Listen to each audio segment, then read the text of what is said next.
अच्छा जी, हम H1 tag की बात कर रहे थे। मेरे पास एक वीडियो ख़राब हो गई है तो इसलिए आपको रेड नज़र आ रहा है। मैं दोबारा रिकॉर्ड कर रहा हूँ वीडियो, आपको दोबारा समझाता हूँ। H1 हेडिंग, बेसिकली हेडिंग है। H1 से ज़्यादा जो इम्पोर्टेंट बात समझने की वो ये है कि आप अपने वेब पेज पे हेडिंग किस तरह से देते हैं और क्या देते हैं। तो मैंने जो कीवर्ड था हमारा वो था वेब डिज़ाइनिंग। उससे हमारे पास ये 2-3 जो टॉप की वेबसाइट्स आई हैं वो मैंने ओपन करी हैं और उसमें से एक वेबसाइट मेरे पास मौजूद है nis.edu.pk। तो अब आप इस पर गौर करें कि यहाँ पे जो पहला वेबसाइट का जो कंटेंट है, यानी मेन्यू के बाद जो पहला कंटेंट जो पहली चीज़ मौजूद है वो हेडिंग मौजूद है। और हेडिंग किस नाम से दी हुई है इन्होंने?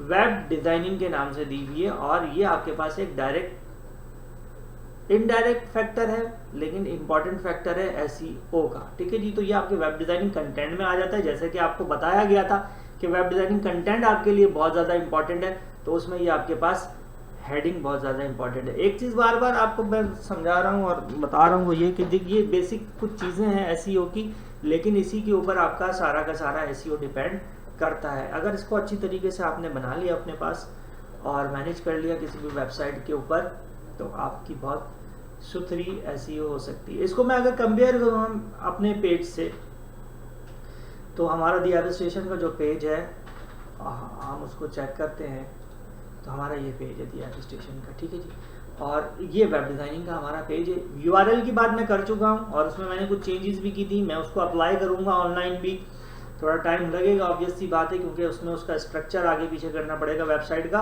और स्ट्रक्चर से अगर अगेन आप समझिए इस बात को कि देखिए मुझे स्ट्रक्चर छेड़ना पड़ेगा। क्यों छेड़ना पड़ेगा? क्योंकि मुझे SEO करनी है।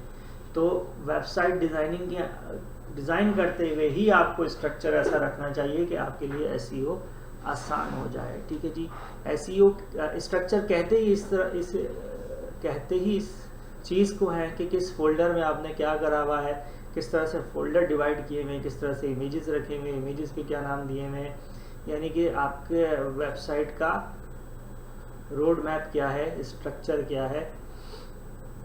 अच्छा, यहाँ पे देखिए हमने एक हेडिंग दी हुई है और उसमें वेब डिज़ाइनिंग भी आ रहा है, लेकिन उससे पहले लर्न आ रहा है। तो ये काम हमने यहाँ पे किया हुआ है और इस पेज के ऊपर हमने मल्टीपल टाइम्स वेब डिज़ाइनिंग को टारगेट किया हुआ है और यहाँ पर भी वेब डिज़ाइनिंग दिया हुआ है। इसको मज़ीद हम कर सकते हैं, यानी कि in the web designing, in the को हटा सकते हैं। ठीक है जी, समझिए इस बात को, इन द को यहाँ शुरू से हटा सकते हैं। इसको डायरेक्ट वेब डिज़ाइनिंग से शुरू कर सकते हैं और आगे के कंटेंट को भी फिर ऑब्वियस सी बात है उसके ग्रामर के हिसाब से हमें चेंज करना पड़ेगा, लेकिन हम इसको मज़ीद SEO फ्रेंडली इसके कंटेंट को कर सकते हैं।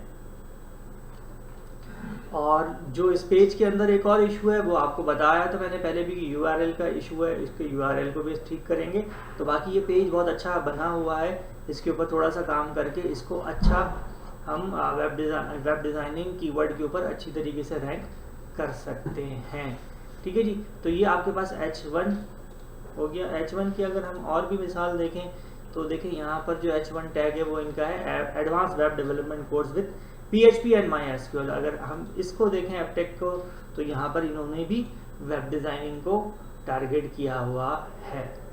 ठीक है जी, तो अब हमने क्या करना है प्रैक्टिकली मैंने आपको बता दिया अपनी वेबसाइट पे, वहाँ पे कुछ छोटी मोटी चीज़ें चेंज करनी है तो वो हम करेंगे और फिर उसको देखेंगे कि क्या रिजल्ट रहता है। तो हमारा H1 हेडिंग वाला काम भी कंप्लीट हो गया है। आगे चलते हैं। आगे है description of the web page. 150 to 160 characters आप दे सकते हैं। अब ये डिस्क्रिप्शन क्या होती है? डिस्क्रिप्शन आपके पास हेड सेक्शन के अंदर मौजूद होती है और ये अभी मैं यहाँ पे लेकर आया हूँ, उसको मैं डिलीट कर रहा हूँ ताकि आपको दोबारा बता सकूँ। हमारे पास ये जो वेब पेज है index.php का पेज है मेरा, यानी कि जो मेरा लैंडिंग पेज है दी एप स्टेशन का, इसके अंदर डिस्क्रिप्शन मौजूद नहीं है। और डिस्क्रिप्शन कहाँ पर होती है, मेटा टैग किस तरह का होता है मैं आपको बताता हूँ अभी कि मैं इसको फॉलो कर रहा हूँ इस पेज को। तो यहाँ पे आप देखिए मैं व्यू पेज सोर्स करता हूँ अगर, तो इनके पास यहाँ पे ये आपके पास आ रहा है। यहाँ पे ये इन्होंने मेटा टैग दिया हुआ है और यहाँ पे ये कीवर्ड्स दिए हुए हैं। ये मेटा के अंदर आपके पास दो एट्रीब्यूशन है, डिस्क्रिप्शन और कीवर्ड्स। ये दोनों चीज़ें डायरेक्टली अफेक्ट करती हैं एसईओ को, और एक ज़माने में ये दोनों चीज़ें मेजर रोल अदा करती थी। यानी कि आप कीवर्ड्स के ऊपर ही सिर्फ काम करके यहाँ पे आप ये इस एरिया पे ही सिर्फ काम करके अपनी वेबसाइट को अच्छा खासा रैंक करवा सकते थे। लेकिन by the passage of time चीज़ें चेंज हो गई हैं और चीज़ें एडवांस हो गई हैं और डिटेल हो गई हैं, कंपटीशन बढ़ गया है। और इसमें एक इशू ये भी होता था कि कोई भी कीवर्ड यहाँ पे देके अपनी यानी वेबसाइट किसी और चीज़ की है, आप कीवर्ड कोई और यहाँ पर देके अपनी वेबसाइट को रैंक करवा लेते थे। लेकिन अब ऐसा नहीं है। अब आपका गूगल का जो क्रॉलर है वो देखता है आपके पूरे पेज को, आपके सारे पेजेस को, यूआरएल को और कंटेंट को। यानी कि जो अभी हमने जैसे H1 की हेडिंग देखी और उसके नीचे की जो डिटेल देखी, उसको देखता है, रीड करता है, समझता है और फिर उसी हिसाब से आपका वेब पेज लिंक होता है। लेकिन बहरहाल डिस्क्रिप्शन और कीवर्ड्स आपने यूज़ करने हैं। तो मैं यहाँ से ही कॉपी कर लेता हूँ और कॉपी करने के बाद इसको मैं अपने पास पेस्ट कर लेता हूँ अपने पेज के ऊपर, ठीक है। और ये हेड सेक्शन में मैं आया हूँ, मैंने पेस्ट कर लिया। तो ऑब्वियस सी बात है, जो इनकी हेडिंग्स चीज़ें हैं वो मैं यहाँ से हटा दूँगा, अपनी दूँगा और मैं यहाँ पे दे रहा हूँ the App Station is offering 2-year diploma in software engineering, ठीक है जी। तो सॉफ्टवेयर इंजीनियरिंग आ गया इसके अंदर। यहाँ पे मैं दे रहा हूँ the App Station also offers web designing, web development, C language and Java, ठीक है जी। ये मैंने कुछ डिटेल दे दी डिस्क्रिप्शन के ऊपर और इसी तरीके से मैं कीवर्ड के अंदर भी दे सकता हूँ। इसको मैंने सेव करवा लिया और ये मेरे पास डिस्क्रिप्शन वाला काम हो गया, ठीक है जी। बहुत ज़्यादा मैंने अभी उसको मतलब उसके ऊपर सोचो विचार नहीं किए वीडियो बनाने के लिए। जो भी अभी मुझे समझ में आया मैंने दे दिया। इसको मज़ीद डिटेल में देख के टेक्निकली क्या वर्ड्स किस तरह से इस्तेमाल करने चाहिए काम किया जा सकता है। बहरहाल अभी जो भी मुझे बात समझ में आई अपने पेज के हिसाब से, अपने प्रोडक्ट के हिसाब से वो मैंने कर दी। इसी तरीके से आपके पास फिर आ जाता है फॉर्मेटेड टेक्स्ट। तो फॉर्मेटेड टेक्स्ट आपके पास क्या चीज़ होती है कि यानी कि जो आपके पेज के ऊपर आपने टेक्स्ट हाईलाइट किया हुआ होता है वो आपके पास फॉर्मेटेड टेक्स्ट कहलाता है। जैसे इस पेज के ऊपर तो कोई ऐसा मुझे फॉर्मेटेड टेक्स्ट नज़र नहीं आ रहा, हेडिंग नज़र आ रही है और ये कंटेंट नज़र आ रहा है, ठीक है जी। इसी तरीके से हम जाते हैं यहाँ पे, तो यहाँ पे हमें इसको आप फॉर्मेटेड टेक्स्ट एक तरह से कह सकते हैं। अब देखें why web development course, web development courses. अब ये इन्होंने क्या किया हुआ है, वाई वेब डेवलपमेंट कोर्स करके क्वेश्चन मार्क दिया हुआ है और उसके नीचे इन्होंने उसके बारे में कुछ डिटेल लिखी है। और देखें डिजिटल मार्केटिंग मोबाइल ऐप्स, ये इन्होंने इसको हाईलाइट किया हुआ है। और इसी तरह से फिर वेब डेवलपमेंट कोर्स लिखा हुआ है, फिर वेब डेवलपमेंट कॉन्सेप्ट लिखा हुआ है। तो और ये सब चीज़ें इन्होंने हेडिंग में दी हुई हैं और उसके बाद उसकी सब हेडिंग्स हैं और डिटेल है वेब की। फिर वेब डेवलपमेंट इंटर्नशिप आ रहा है। यानी आप गौर करें कि एक ही पेज के ऊपर इन्होंने स्मार्टली कितनी जगहों पे वेब डेवलपमेंट को यूज़ किया है as a heading, as a sub heading. और फिर ऑब्वियस सी बात है डिटेल के अंदर भी उन्होंने वेब डेवलपमेंट को यूज़ किया होगा और समझाया होगा। इमेज अलबत्ता इन्होंने मज़े की नहीं लगाई हुई, थोड़ी पिक्सेलेट हो रही है। मतलब पिक्सेलेट से मुराद ये कि इसका हाइट एंड विड्थ की प्रोपोर्शन ठीक नहीं है। बहरहाल हम एसईओ की बात कर रहे थे। तो ये आपके पास क्या हो गया, आपके पास मैं आपको क्या समझाने लगा था, मैं आपको बताने लगा था कि फॉर्मेटेड टेक्स्ट। तो फॉर्मेटेड टेक्स्ट यानी कि बोल्ड हुआ टेक्स्ट। तो मैं आपको क्या समझाने लगा था, फॉर्मेटेड टेक्स्ट जैसे ये बोल्ड हुआ है, industry based web development course, step by step learning from basic to advance level.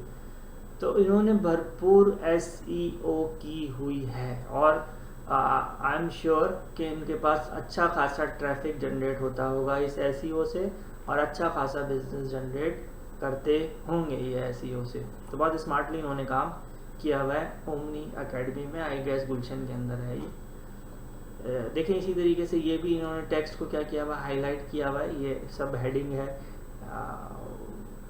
Course की डिटेल की। तो बहुत बेसिक चीज़ें हैं, बहुत आसान चीज़ें हैं और किस तरह से आप मेन हेडिंग देंगे, किस तरह से आप सेकंड हेडिंग देंगे, फिर सब हेडिंग देंगे, टाइटल देंगे, अपने कंटेंट की प्लेसमेंट करेंगे, कंटेंट की क्वालिटी डिपेंड करती है। ये सब कुछ जो इन्होंने लिखा हुआ है इसकी क्वालिटी पे SEO डिपेंड करता है। तो बहुत आपके पास बेसिक चीज़ें हैं, लेकिन बेसिक से मुराद लोग शायद समझते हैं कि आसान है, लेकिन जो बेसिक होती है वही मेरे हिसाब से सबसे मुश्किल होती है समझना और उसको अप्लाई करना, क्योंकि आप आगे बढ़ जाते हैं उसको बेसिक समझ के और बेस बनी भी नहीं होती है, उस पर काम किया हुआ नहीं होता है, तो आगे बढ़ के भी कोई फ़ायदा नहीं है। क्यों बेस मुश्किल है? जैसे अगर हम इसी की मिसाल ले लें, तो ये जो सारा कंटेंट है, इस तरह का कंटेंट खुद से बनाना, डिज़ाइन करना, उसको लिखना, फिर उसको अरेंज करना, उसको SEO के हिसाब से SEO फ्रेंडली बनाना, ये मुश्किल काम है। ये करने से, सीखने से, रिसर्च करने से, टाइप करने से, मुख्तलिफ वेबसाइट्स देखने से, ब्लॉग्स पढ़ने से, आर्टिकल्स पढ़ने से आपको समझ में आता है। फिर जाके आप इस काबिल होते हैं कि आप इस तरह से डिज़ाइन कर सकें। तो मेरी कोशिश होगी कि हम कुछ चीज़ें तो मैंने आपको अप्लाई करके दिखाई हैं, जो चीज़ें नहीं अप्लाई हुई हैं वो चीज़ों को मैं अप्लाई करूं और अप्लाई करके हम इसको SEO फ्रेंडली बनाएं अपनी वेबसाइट को, ताकि फिर उसके रिजल्ट्स भी हम साथ साथ आपको दिखा सकें। Thank you very much. ये 3-4 वीडियोस आपने लाजमी देखनी है और अप्लाई करना है। कंप्यूटर फील्ड में कोई भी चीज़ अप्लाई किए बगैर, प्रैक्टिकली किए बगैर कोई भी फ़ायदा नहीं है।